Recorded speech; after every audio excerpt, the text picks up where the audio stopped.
దేవతలంతా ఎంతో భక్తి శ్రద్ధలతో రుద్రుణ్ణి ఇలా స్తుతించటం ప్రారంభించారు. సకల దేవతాకృత రుద్రస్తుతి. నమో విషమనేత్రాయ నమస్తే త్ర్యంబకాయ చ నమః సహస్రనేత్రాయ నమస్తే శూలపానయే నమః ఖట్వాంగహస్తాయ నమో దండభృతే కరే త్వం దేవహుతభుగ్జ్వాలా కోటిభాను సమప్రభః ఆదర్శనేన యద్దేవ మూఢవిజ్ఞానతోऽధునా కృతమస్మాభిరేవేశ తదత్ర క్షమ్యతాం ప్రభో.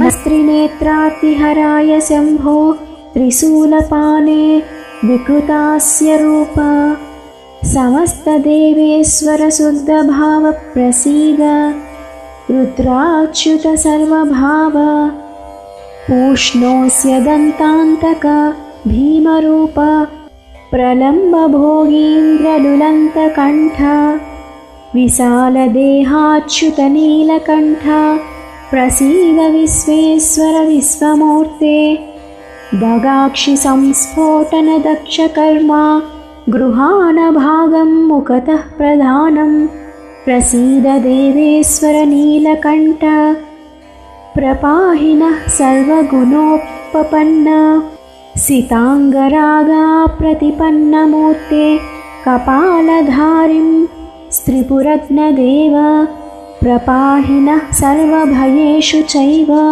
ఉమాపతే పుష్కరనాళజన్మ పశ్యామతే దేహగతాన్ సురేశ సర్గాదయో వేదవరాననంత సాంగాన్ సవిద్యాన్ సపదక్రమాంశ్చ సర్వాన్నిలీనాంస్త్వయి దేవదేవ భవ సర్వమహాదేవ పినాకిన్ రుద్రతే హర నతాః స్మ సర్వే విశ్వే సత్రాహినః పరమేశ్వర ఇత్తం స్తుతస్తదా దేవైర్దేవదేవో మహేశ్వరః తుతోష సర్వదేవానాం వాక్యం చేదమువాచః భగస్య నేత్రం భవతు పూష్ణో దంతాస్తతామకః దక్షస్యాచ్ఛిద్రతాం యాతు యజ్ఞశ్చాదితేః సుతాః పశుభావం తథా చాపి आपनेष्यामि वः सुराः मद्दर्शनेन यो जातः पशुभावो दिवौकसां समयापहृतः सद्यः పతిత్వం వో భవిష్యతి.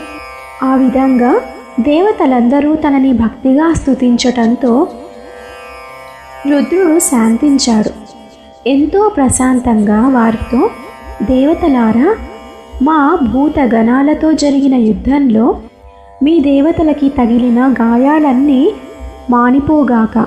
దక్షుడు చేస్తున్న ఈ యజ్ఞం ఏ లోపం లేకుండా సాగుగాక. మీలో ఉన్న పశుభావం తొలగిపోవుగాక. మీ ఆధిపత్యాలు మీకు తిరిగి లభించుగాక. నేను అన్ని విద్యలకి ప్రభువుని, సనాతనుణ్ణి. నేనే పశుపతిని.